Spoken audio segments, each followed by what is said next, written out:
that's probably the only partnership I would do, because... So the big question is, what are top agents doing to absolutely crush it in real estate? To get the answers, we interview the top real estate agents to learn their secrets to success. If you would like one-on-one access to over 26 of the top agents in the country to help you scale your business, then head over to eliteagentsecrets.com/partner, or you can just click the link in the description below. My name is Andrew Dunn. And my name is Peter Michael. Welcome to Elite Agent Secrets. Now, all of these tax benefits and investing in real estate wraps us up to your third and final topic, which is setting yourself up for retirement and generational wealth. I think this is something that not enough realtors think about. I'm just putting it out there. There's so many realtors who are going to work till the day they die. And it's sad because the whole point of this industry, at least for us, is like, this is the way to just set yourself free. Just exit and walk away. So unpack why your third and final topic.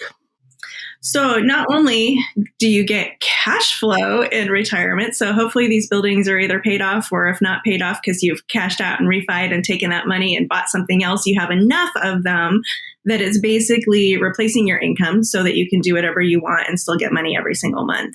And the other magic of owning real estate is when you die, your family can inherit your properties the way that the laws are written today, which we all know that that can change, but the way they're written today, your family can inherit that property essentially tax-free, because they can either assume the current fair market value and start their basis from there if they're going to continue them as rentals, or if they want to just cash out and sell all of your rentals when you die, they can do that tax-free based on the new fair market value. You get the stepped-up basis when you die. So when you think about the legacy that you're going to leave for your children, I leave them a bunch of stocks, or I leave them a bunch of money sitting in a bank account, that's all going to be taxed when they go to sell it, or, whatever they're going to do with it. But with the real estate, essentially they can get that tax-free and do whatever they want with it. And so it really puts them in a much better position than anything else I could leave them. And we just hope you educated them enough they don't sell it, so you're not screaming in your grave when you go and spend my entire life building this fucking portfolio. The other one is like, it's too much of a pain in the butt. Fucking not going to be. I will raise from the dead if you sell my portfolio after I'm dead. And my hopes are, at some point as I get further along, closer to retirement, there are things that you can 1031 exchange into that are not as labor intensive as a apartment building or a single family.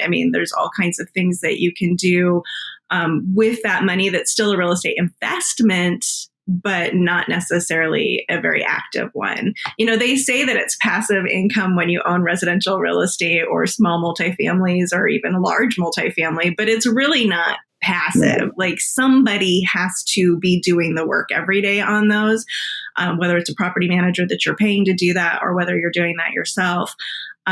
Passive is very deceiving. But when you have, certain investments, you can do triple net leases and things like that, where it really is very passive. And so if you can get into some of those things as you get closer to retirement, then it's a much easier thing to leave other people who maybe don't want the headache.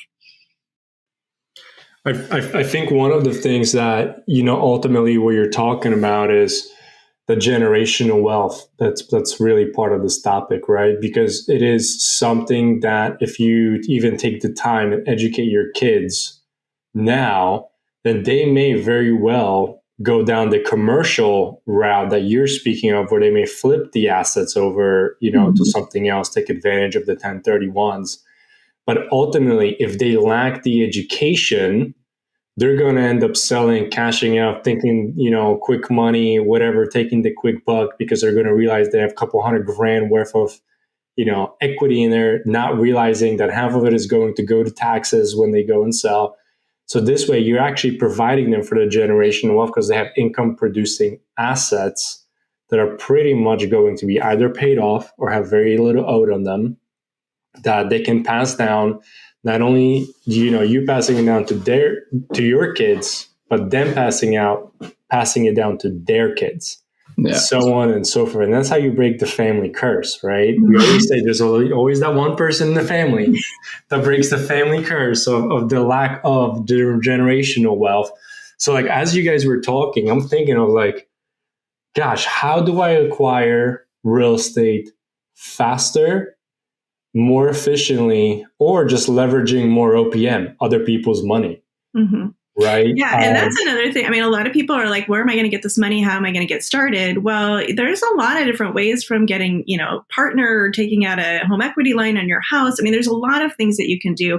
I personally, again, I'm a control freak, so I have a really hard time. I would take other people's money if they get no say in it. And so, when you get into like some of the syndication deals and whatever, that's how you structure that. And maybe that's a route that I would go at some point.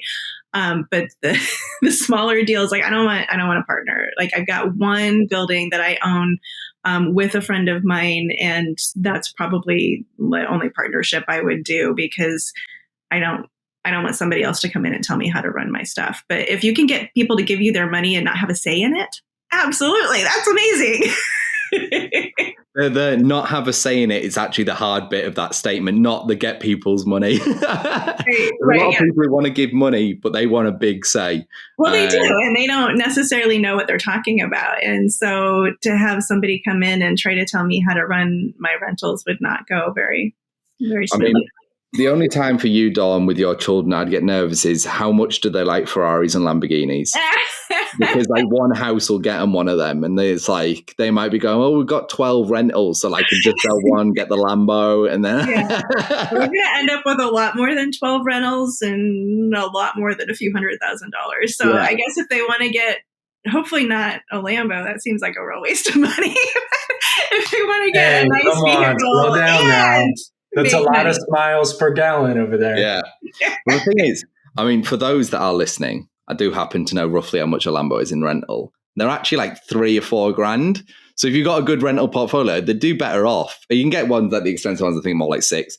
But just with a decent rental portfolio, you'd be better off renting it, and then you don't have any of the maintenance and shit. And getting in and out of those motherfuckers gets old really fast because they're so low. Oh, boo-hoo. Yeah, that doesn't even sound appealing to me. To each their own, some people, that's their thing. I'm saying these are your children. I mean, we're just having a bit of like an intervention where it's like, are they going to sell these rental properties of yours, this portfolio that you built up? But hey, I just wanted to jump in here and let you know, if you would like access to over 26 of the top agents in the country to help you scale your business, then head over to eliteagentsecrets.com/partner, or you can just click the link in the description below. Now back to the show. Now, I think just back to the core topic, I think we're big on this. Peter's obviously got a family. I'm not. I'm a single Pringle. And no, this isn't some type of, billboard sign saying I want to date someone. It's not like my podcast I'm being used to like try and be like, is there any single realtors? I think it's something that's important to us both. Like my parents also have rentals, and it's like, it's just something that you hand down. And I want to drive it home with this story. When I was at university, there's a friend of mine whose actual dad, he ended up passing, but prior to that, his kind of gift when he was born was they gave the rental income for their flat they had. They had an extra flat and they gave it to him, and that was his. It was basically a gift. And throughout his whole life, he's just had like, basically $700 or whatever a month. It was just a one-person flat, I think. It's always come to him. Every month, come hell or high water, no difference. Same tenants he's had for like over a decade. And like something so small like that, I know it's a big gift. It's just, he's had a totally different life because of it. Because like, let's say a normal income, I don't know, $2,000, $3,000, $4,000 a month, however much it is, $5,000 a month.